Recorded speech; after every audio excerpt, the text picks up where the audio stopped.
धनबाद में सड़क दुर्घटनाओं पर नियंत्रण के लिए उपायुक्त आदित्य रंजन की अध्यक्षता में सड़क सुरक्षा समिति की बैठक आयोजित की गई। बैठक में एसएसपी प्रभात कुमार समेत कई अधिकारियों ने हिस्सा लिया। उपायुक्त ने बताया कि over speed, wrong side driving, शराब पीकर वाहन चलाना और बिना हेलमेट बाइक चलाना दुर्घटनाओं के प्रमुख कारण है। इसे रोकने के लिए नो हेलमेट नो पेट्रोल नियम को सख्ती से लागू किया जाएगा और डबल हेलमेट अनिवार्य होगा। जीटी रोड की सर्विस लेन में अवैध पार्किंग के खिलाफ विशेष अभियान भी चलाया जाएगा। ब्लैक स्पॉट पर स्ट्रीट लाइट लगाई जाएगी और हाईवे सेफ्टी मॉनिटरिंग टीम भी सक्रिय रहेगी। डीसी साहब की अध्यक्षता में सड़क सुरक्षा की बैठक की गई है, जिसमें सड़क सुरक्षा से संबंधित तमाम पहलुओं पर चर्चा की गई है और उसमें जो पिछले 2 महीने में जितने एक्सीडेंट्स हुए हैं धनबाद जिला में, उस पर एक एक्सीडेंट्स की समीक्षा की गई, किस कारण से हुआ है और कैसे इसको रोका जा सकता है। तो इसमें बहुत सारे पॉइंट्स आए हैं जो अभी मूलतः जिस पे हम लोगों को फोकस करना है। एक टीम बनाई गई है, highway safety security team, highway safety monitoring team करके, उसके लिए एक टास्क फोर्स है। उसमें पुलिस से, डीटीओ ऑफिस से, NHAI से सभी लोग रहेंगे और उनका काम रहेगा कि धनबाद जिले में जो जीटी रोड का स्ट्रेच है उसको कैसे हम लोग कंप्लीट एक्सीडेंट फ्री बना सकते हैं। उसके लिए जो भी आवश्यक कार्रवाई करना हो, अवैध रूप से कट्स है उसको बंद करना है, स्ट्रीट लाइट कहीं खराब है उसको ठीक करना है, स्ट्रीट लाइट की आवश्यकता है लेकिन है नहीं उसको लगवाना है। तो ये एक मुहिम हम लोग शुरुआत किए हैं कि जो जो उसमें आवश्यकता है उसको करके और कम से कम 1 महीने में उस स्ट्रेच को एक्सीडेंट फ्री बनाया जाए। उसके अलावा जो अभी एक कार्रवाई करने हम लोग जा रहे हैं और डीसी साहब के माध्यम से आदेश भी दे दिया गया है कि अभी से लगभग 6 महीना पहले सभी पेट्रोल पंप ओनर्स को निर्देश दिया गया था कि no helmet no petrol, but इसका अनुपालन अभी बिल्कुल भी नहीं किया जा रहा है। कुछ एक को छोड़ के कहीं अनुपालन नहीं हो रहा है, तो उसके लिए अब कार्रवाई की जाएगी। और जितने भी बाइकर्स हैं उनको भी मैं आपके माध्यम से बताना चाहता हूं कि जो हेलमेट है वो आपकी सुरक्षा के लिए। इस बार 15 डेथ्स हुए हैं पिछले 2 महीने में जिसमें बाइकर्स इन्वॉल्व हैं और सभी डेथ्स का जब एनालिसिस किया गया है तो उसमें जो हेलमेट नहीं पहना था उसी की मृत्यु हुई है। कई एक्सीडेंट ऐसे हैं जिस बाइक पे 2 आदमी सवार था, जो आगे चला रहा था बाइक वो हेलमेट पहने हुए था, वो बच गया और जो पीछे बैठा था वो हेलमेट में नहीं था तो उसकी मृत्यु हो गई। तो ये काफ़ी खतरनाक भी है और परिवार के लिए काफ़ी दर्दनाक है। तो हमने ट्रैफिक DSP को भी निर्देश दिया है कि जो ट्रैफिक चेकिंग चल रही है उसमें और तीव्रता लाना है और सघन चेकिंग करना है और बाइक पर दो चलते हैं उन दोनों के लिए हेलमेट मैंडेटरी है। ये शुरू से ही है बट इसका अनुपालन हम लोग धीरे धीरे करा रहे थे, बट मैं आपके माध्यम से अपील भी करना चाहता हूँ सभी लोगों से कि इसका अनुपालन करें।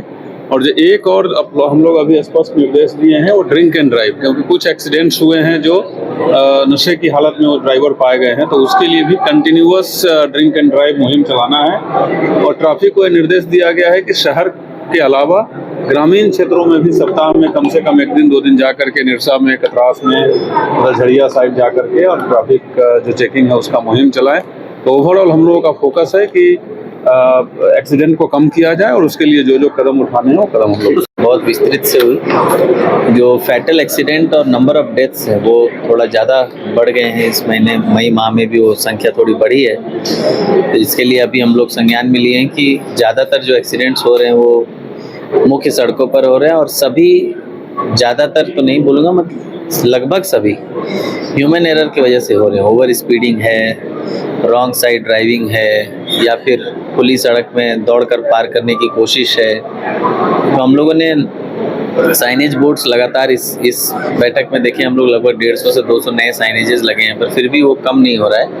तो अभी बैठक में हम लोग निर्णय लिए हैं कि सभी पेट्रोल पंप पर नो हेलमेट नो पेट्रोल की जो मुहिम हम लोग चला रहे हैं वो कड़ाई से उसका सख्ती से अनुपालन हो और जो पंप नहीं करेंगे हम लोग उस पर जो है संज्ञान लेके उस पंप का भी लाइसेंस का जो है जांच कराएंगे। क्योंकि हम लोग देख रहे हैं कि जो एक्सीडेंट हो रहे हैं उसमें हाईएस्ट नंबर ऑफ जो डेथ है वो बाइकर्स का ही है। तो किसी की जान से ज़्यादा महत्वपूर्ण और कुछ भी नहीं है, वो एकदम हम लोग उसको सिंसियरली लिए हैं। और दूसरा, जो जीटी रोड पे अवैध पार्किंग जो लगातार लोग कर रहे हैं, खासकर सर्विस लेन पर बड़े ट्रक्स जो लगे रहते हैं जिनका औचित्य जो है नहीं है। जैसे छोटी मोटी गाड़ियां हैं, तुरंत काम करके जा रहे हैं वो अलग बात है, पर तो सप्ताह भर गाड़ियां लगी रहती है और कभी उसी में टकरा कर कोई एक्सीडेंट हो जाता है। तो हम लोग अभी 1 महीना SSP के द्वारा एक नया मुहिम का प्रस्ताव दिया गया कि हम लोग इस महीने जो है एक्सीडेंट फ्री जीटी रोड बनाने का प्रयास करें। तो accident free, error free GT road बनाने के लिए हम लोग एक डेडिकेटेड टीम कल से चलेगी, जिसमें एनएच की गाड़ियां रहेगी, जिला प्रशासन की, पुलिस की गाड़ियां रहेगी, और वो उसका मूलतः एक ही काम होगा कि जीटी रोड में जो अवैध पार्किंग हो रखा है उसको हटाना, और किसी भी तरह का ऐसी छोटी मोटी चीज़ है जिसकी वजह से जाम लग रहा है या दुर्घटना हो सकती है तो उसको कम करना। एक बड़ा सड़क जो है भूईकोट मंदिर से बलियापुर वाला जो सड़क है जो काफ़ी जर्जर हो गया है, उसका स्ट्रेंथनिंग की बात हुई है। उसके लिए हम लोग लगे हैं, स्टेट से उसका बजट आएगा तो हम लोग उसको भी जो है रिपेयर करेंगे। अभी एक्सीडेंट का क्या रेशियो है सर? अभी एक्सीडेंट रेशियो नंबर्स में देखेंगे तो एक एक कैटेगरी में 13-15 ऐसे करके डेथ हो रहा है। बाइक से 13-15 के आसपास, और पेडेस्ट्रियन डेथ भी 16 के आसपास हुआ है मंथली। तो वो हमारे लिए बहुत ही चिंताजनक है। तो हम लोग कोशिश कर रहे हैं कि वो नंबर कम हो, ताकि किसी के घर का फैमिली मेम्बर का ऐसा डेथ नहीं हो। लाइट का भी सर कहीं कहीं गाइडलाइन हो जाएगा। हाँ, वो जहाँ जहाँ ब्लैक स्पॉट्स हम लोग का 11 चिन्हित है, और 11 ब्लैक स्पॉट पे हम लोग, ब्लैक स्पॉट वही होते हैं जहाँ लगातार किसी तरह का दुर्घटना हो रहा है।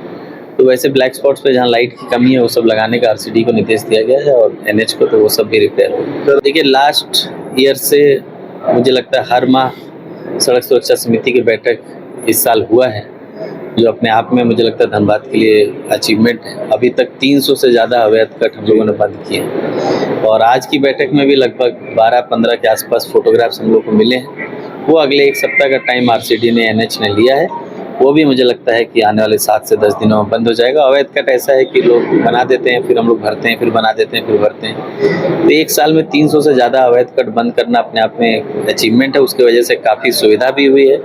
आज देखेंगे गोविंदपुर में फ्लाईओवर निर्माण में जिस तरह का जाम लग रहा था वो आज थोड़ा कम हुआ है, और इम्प्रूवमेंट होना है। गया पुल में जो जाम लग रहा था लास्ट ईयर वो इस साल नहीं लग रहा है। तो हम लोग का प्रयास काफ़ी हद तक फ्रूटफुल भी रह रहा है, लोगों को उसका लाभ मिल रहा है, लोग उसमें घर रहने का मकान भर नहीं, ये खुशियों की तिजोरी है। दरवाजे पर दस्तक देता पड़ोस, खिड़कियों से उमड़ आता आसमां, तारों में उलझी ऐसी ना जाने कितनी दास्तां।